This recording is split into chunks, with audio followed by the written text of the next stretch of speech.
5 tahun yang lalu terakhir itu kita review film The Green Book.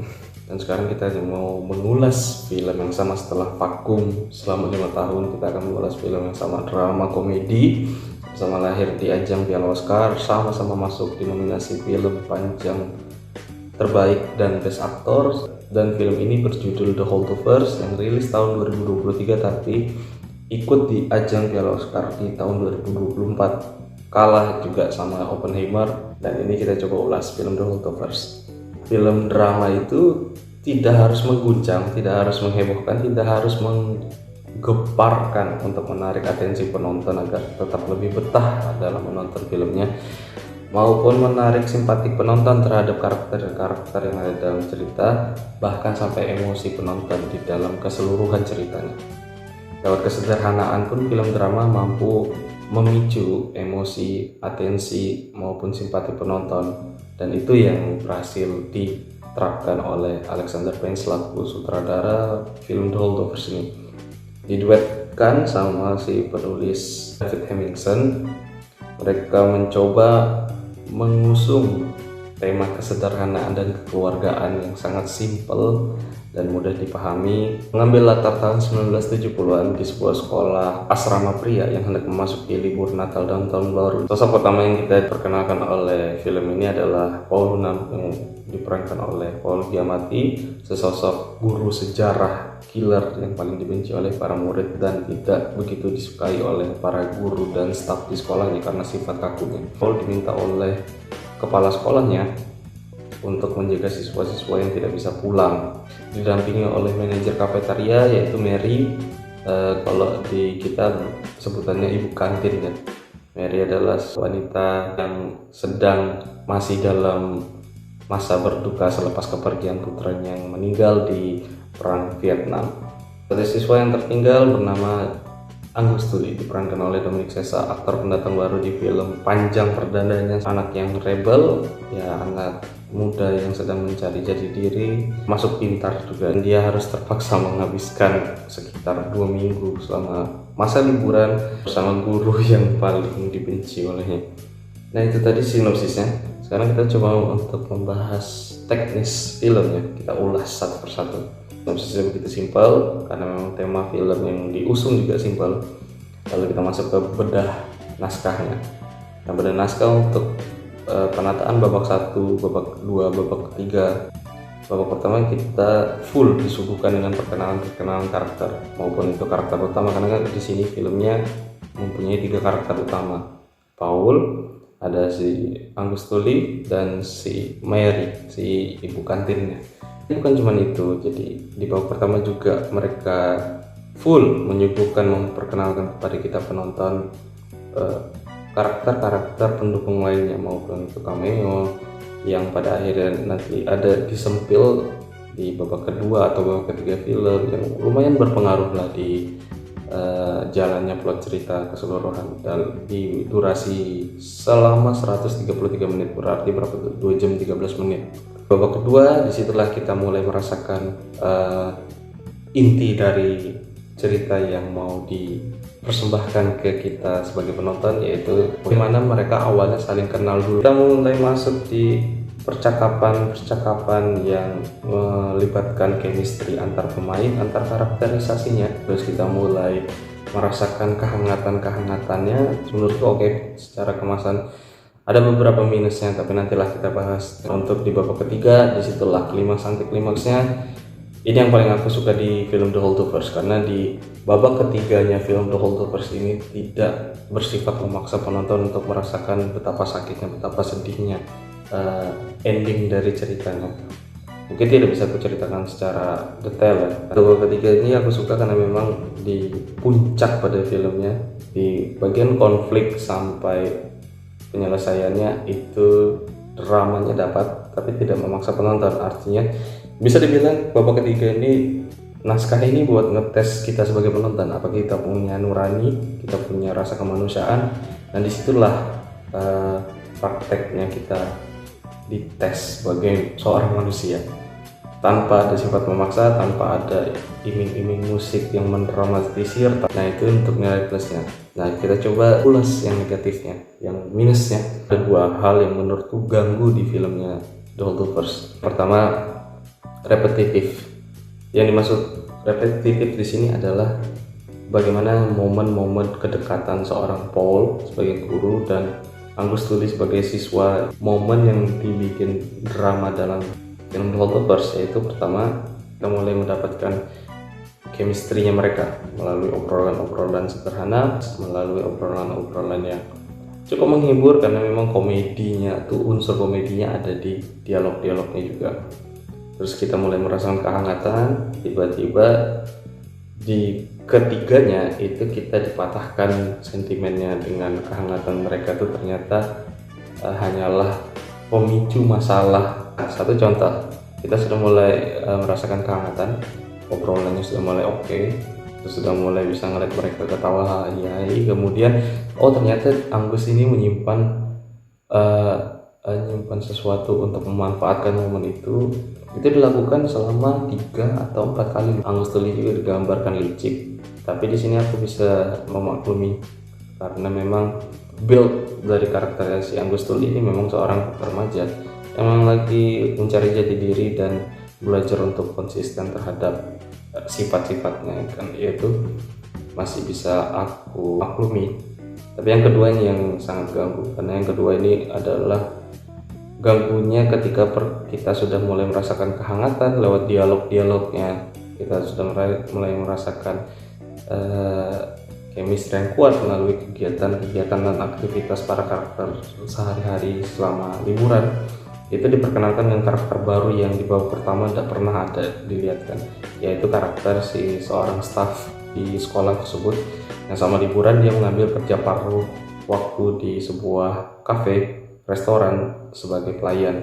Dari situ diperkenalkanlah wanita dewasa ya. Singkat cerita, si wanita juga mengundang mereka bertiga untuk datang berkunjung ke rumahnya karena dia mengadakan acara Natalan di rumahnya. Nah, dari situ aja sudah aneh tuh. Begitu sudah masuk di rumahnya, mereka akhirnya tiba. Terus ada lagi tuh perkenalan karakter baru yang betul-betul udah ada kontribusinya sampai di akhir film, yaitu keponakannya si cewek ini, si ibu-ibu ini. Nah, akhirnya si Angus Tully mulai akrab, berbincang sampai akhirnya ada kissing scene. Nah, tapi itu enggak ada pengaruh cerita di selanjutnya. Itu yang bisa aku bilang itu adalah scene yang buang-buang durasi, yang harusnya 133 menit mungkin bisa jadi itu di 120 menitan aja.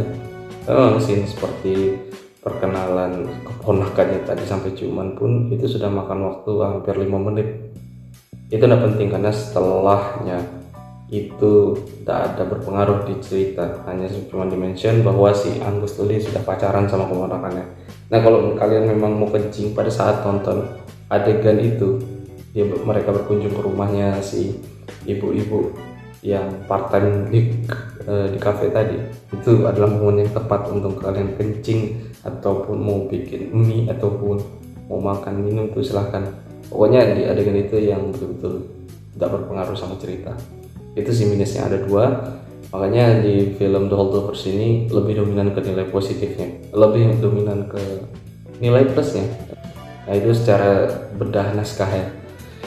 Kita coba masuk di sinematografi. Pengambilan gambar film The Holdovers ini betul-betul mengikuti era ceritanya sendiri, karena era ceritanya kan di masuk latar 1970-an. Jadi cara pengambilan gambar ataupun sudut angle kameranya juga itu memang betul-betul menerapkan tahun 70-an. Kalau kalian memang suka film-film retro seperti Godfather, The Exorcist, nah itu 70-an, Jaws, ada Rocky, ada Superman yang pertama, tipikal film-film yang menggunakan teknik pengambilan gambar yang cukup pasif, kaku, terus sudut angle kameranya biasanya wide. Maksudnya wide itu lebar, jadi dalam satu sudut angle kamera itu bisa menampilkan lebih dari satu karakter. Tapi memang teknik-teknik seperti itu tuh biasanya mempunyai arti tersendiri. Jadi itu seperti pesan yang disampaikan kepada penonton melalui visual. Film ini kesannya bukan di visualisasi, jadi kesannya full di dialog. Alexander Payne selaku sutradara, dia juga mengikuti metode teknik pengambilan gambar di tahun 70-an karena memang mengikuti film yang diambil itu di latar tahun 1970-an. Dan itu oke, dan masalah trailernya pun dikemas dengan ala-ala film jadul, ala-ala film 70-an juga. Itu yang keren juga. Sampai poster, original posternya aja, poster tipikal lukisan yang betul-betul film retro, rasa banget. Itu untuk sinematografi tidak ada masalah, menurut aku suka karena memang kita diajak untuk menyesuaikan agar lebih menyatu lagi dengan filmnya. Untuk scoring tidak ada masalah, sound desainnya juga bersih, kayak langkah-langkah kaki ataupun suara pintu atau suara gelas, piring, sendok. Scoringnya juga udah ribut. Jadi kalau di film The Holdovers, kalau memang mereka lagi di suatu tempat, terus kondisinya lagi normal, musiknya jazz ala blues. Terus kalau kita sudah masuk kehangatan obrolan mereka lebih dalam, lokasinya juga yang sepi. Nah biasanya kita disuguhkan dengan lagu Christmas yang notabene lagu Christmas Natal itu lagu yang penuh kasih sayang kan. Jadi kita sudah mulai merasakan kehangatan mereka, keakraban mereka. Itu oke. Begitu ada adegan konflik, momen berantem, nah itu dia biasanya silence, matiin musik, scoringnya itu silence, cuman kita dengarkan kata-kata yang keluar dari masing-masing karakter, mau itu debat, mau itu saling bentak, pokoknya kita disuruh untuk nih dengerin nih. Itu juga transisi musik tuh biasanya sangat halus ya, dari kecil volumenya, stop, mati, nanti ganti ataupun berhenti. Nah itu yang keren, memang jarang hal-hal seperti itu tuh diperhatikan. Terus art directing itu aku suka latar tempatnya, tapi pertama aku nonton film The Holdovers karena memang temanya terjebak pada saat liburan di sekolah, jadi aku kira film ini akan berlatar di satu tempat, dan ternyata di paruh babak kedua menuju babak ketiga itu sudah kita diajak untuk jalan-jalan. Nah kenapa aku mikirnya bakal di satu tempat aja di 1 jam pertama, karena memang film ini mengambil latar 1970-an, jadi kalau cuma satu latar aja kayaknya tidak cocok banget. Kalau kita nonton selama 2 jam di sekolah doang, dramanya memang oke loh, dialog-dialog, tapi kalau kita disuguhkan di satu tempat aja kayaknya membosankan juga. Makanya setelah 1 jam pertama film berjalan, akhirnya kita mulai dikenalkan, mulai kita diajak jalan-jalan tuh sama ceritanya. Kita ke Boston di Amerika. Nah di situ baru kita bisa melihat tuh betapa seriusnya kru di balik film The Holdovers untuk membuat latar itu betul-betul tahun 70-an. Mau itu perbincangan, terus pakaiannya, latar tempat, bangunan-bangunan yang disuguhkan di film The Holdovers ini menurutku tidak ada seperti sifat paksaan juga, tidak apa ya gimana ya, memang betul-betul keseriusan kru untuk membuat tema 1970-an itu kelihatan banget dari effort mereka yang hasilnya akhirnya bagus. Apalagi mereka unsurnya musim dingin, wah tambah dapat lagi tuh, ada sedan mobil muscle car gitu, terus banner ruko bangunan mereka tuh betul-betul serius dibikin pada tahun 70-an.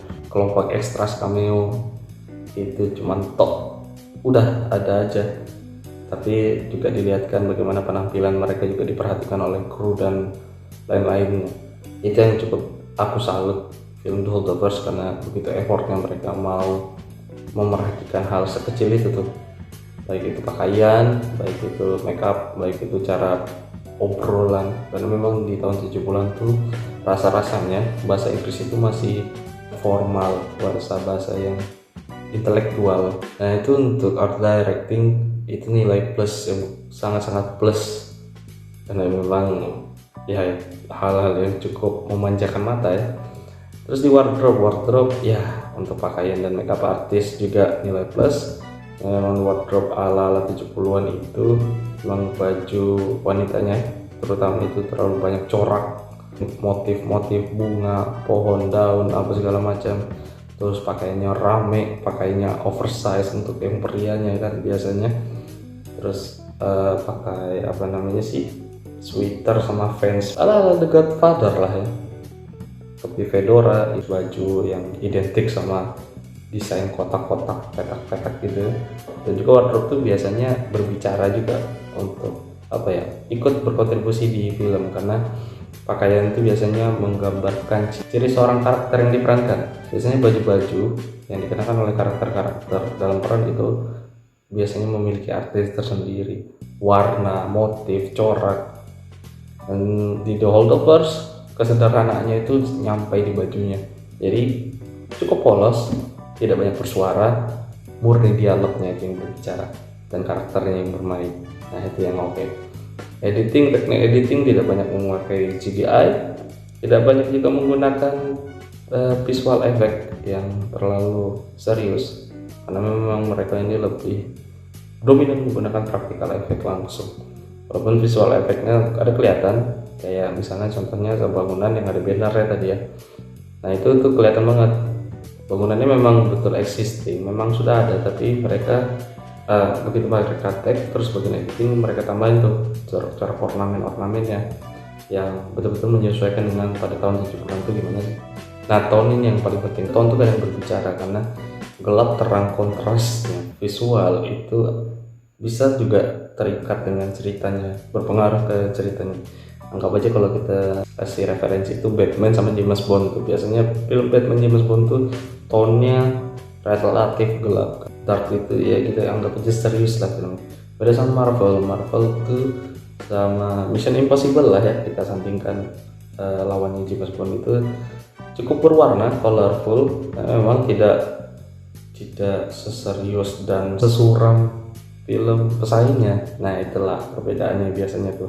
Kalau dark itu serius, suram, kalau colorful itu biasanya menyenangkan. Tone di filmnya The Holdovers itu memang betul-betul yang seperti aku bilang tadi, dia memang mengemasnya dengan tahun 70-an, jadi memang tipe-tipe film 70-an yang memang kontras itu rata-rata terang. Biasanya tema-tema tone yang gelap itu mengintimidasi. Itulah tadi ada berapa tuh yang kita ulas, mulai dari bedah naskah, terus sinematografi, scoring, art directing, terus ada editing. Nah itu ada 5 poin yang kita sudah ulas. Film ini temanya adalah kasih sayang, sesimpel itu.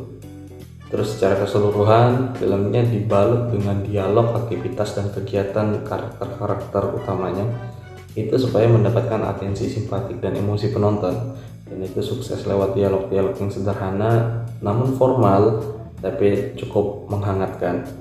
Peran-peran mereka tidak usah diragukan lagi. Makna dari film The Holdovers ini adalah kumpulan 3 orang asing yang sama-sama menyimpan luka, sama-sama yang tidak bisa move on, sama-sama tersakiti oleh masa lalu, berusaha secara tidak langsung untuk mencari jawaban dan solusinya. Pada akhirnya di akhir film itu kita dilihatkan dari ketiga karakter tersebut, mereka akhirnya saling melengkapi dan saling mendapatkan jawaban masing-masing. Dan film ini juga mengajarkan kita untuk tidak pernah menjadi orang yang punya stereotip bahwa masa lalu itu mendikte masa depan kita. Jadi gini, itulah dia pengaruh kenapa si Paul ini ditunjuk sebagai guru sejarah di ceritanya, karena memang sejarah yang ada di film ini memang betul-betul itu adalah fondasi di film The Holdovers. Mereka bisa menceritakan tapi tidak bisa merubahnya. Mereka bisa melupakan tapi tidak bisa belajar. Sama-sama punya luka, sama-sama punya masa lalu, sama-sama susah bangkit, sama-sama ingin saling mencari perhatian. Nanti antara mereka, ini mereka juga introvert yang benci keramaian sama yang betul-betul orang yang tidak peduli dengan sekitar, tapi padahal sebetulnya mereka ini diperdulikan oleh sekitar. Nah, film ini juga mengemas bukan tentang hanya persahabatan, bukan tentang hanya seorang hubungan di sekolah, tapi bagaimana ini ceritanya tentang kekeluargaan. Jadi ini sebuah pelajaran ya. Nah, Paul itu penggambarannya seorang ayah yang canggung dan bingung cara menghadapi anaknya. Yang digambarkan di sini itu adalah seorang Angus Tully, yang mana Angus Tully ini masih dalam fase remaja, yang mana itu adalah banyak faktor-faktor outsider di luar rumahnya itu mempengaruhi besar dia, tumbuhnya dia, cara berpikirnya dia. Terus akhirnya kedua manusia ini dijembatani, ditengahi oleh si Mary yang digambarkan adalah sosok ibu yang begitu netral dan begitu sentral, yang betul-betul menjadi jembatan bagi hubungan si ayah dan anak ini. Itu yang kerennya di film The Holdovers. Satu film drama dengan yang sangat sederhana. Sekali lagi aku bilang ini adalah sederhana tapi memiliki banyak makna dan banyak arti yang bisa dipelajari. Itulah film The Holdovers. Skor 8,5 sampai 10. Sangat-sangat menghibur dan sangat-sangat mengharukan dan serta menghangatkan. Intinya pesan terakhir di film The Holdovers ini adalah masa lalu itu dipelajari, bukan cuma dilupakan. Terus jangan juga kita fokus ke masa kini, karena masa kini juga bakal menjadi masa lalu. Jadi kalau tidak dipelajari, sayang. Kemarin kita alami itu adalah sebuah pembelajaran untuk bekal di masa depan. Itu dia The Holdovers. Kita ketemu di next video lagi. Jangan lupa like, subscribe, komen. Kalau mau diskusi boleh, kalau mau sharing-sharing sangat boleh. Terus subscribe-nya juga jangan lupa. Nanti kita coba ulas lagi film-film yang banyak banget, film-film yang bisa kita ulas, yang underrated lah bahasanya. Ini juga film The Holdovers kami rekomendasikan buat kalian yang lagi santai di rumah bareng keluarga, quality time bareng pasangan, atau lagi ngumpul sama teman-teman. Karena memang film ini tidak membosankan, ada unsur komedinya tapi lewat dialog, cukup nikmati dan dengarkan cara obrolan mereka dan melihat kegiatan-kegiatan aktivitas mereka. Itu saja, ketemu lagi, sampai jumpa di next video.